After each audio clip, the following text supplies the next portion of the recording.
Today we're going to be looking at another module in the connectivity training. What is a protocol? In this module we'll demystify and explain to you what is a protocol. If we look in Wikipedia, it tells us that it's a communications protocol is a system of rules that allow two or more entities of a communication system to transmit information via any kind of variation of a physical quantity. The protocol defines the rules, syntax, semantics, and synchronization of communications and possible error recovery methods, which all sounds grand, but what is it actually? It's just like a spoken language. I'm speaking to you here in English, you are listening in English. If I was speaking to you in French and you were listening in Spanish, you would not be able to understand me. So we set up a set of rules where we both speak the same language so that I can speak and you can listen.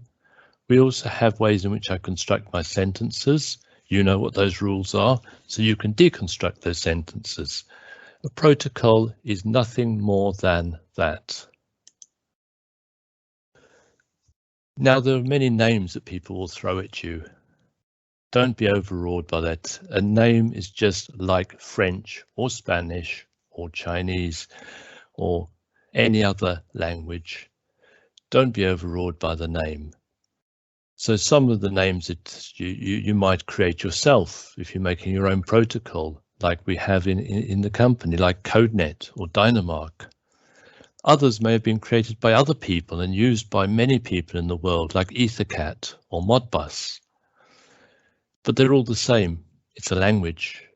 As long as you know the rules, you know how it's constructed, there's no problem at all. First off, with a protocol, you need to know how the packet is constructed. This is the data you're going to send across. So the very first thing you will need is the protocol document detailing all the commands available and how to use them. Next thing, you'll need to find the layout of the protocol. All protocols have what they believe to be the best way of laying out their data. There's no wrong, there's no right way of doing it. There is the best way for that protocol. It does not matter how it is laid out, as long as you know how it is laid out and you can adhere to those rules.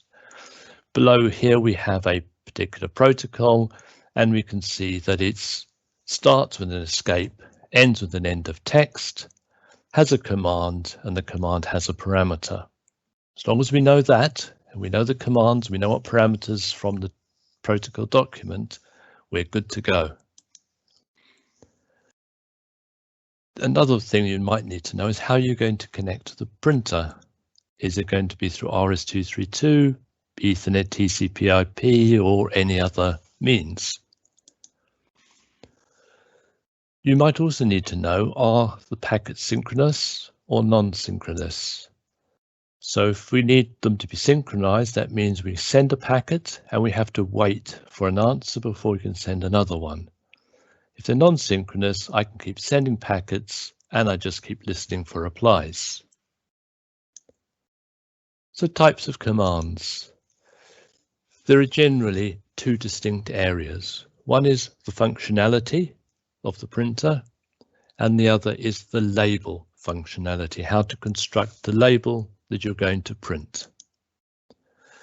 Printer functionality can include things like get set the clock, get fluid levels, get set encoder, and so on.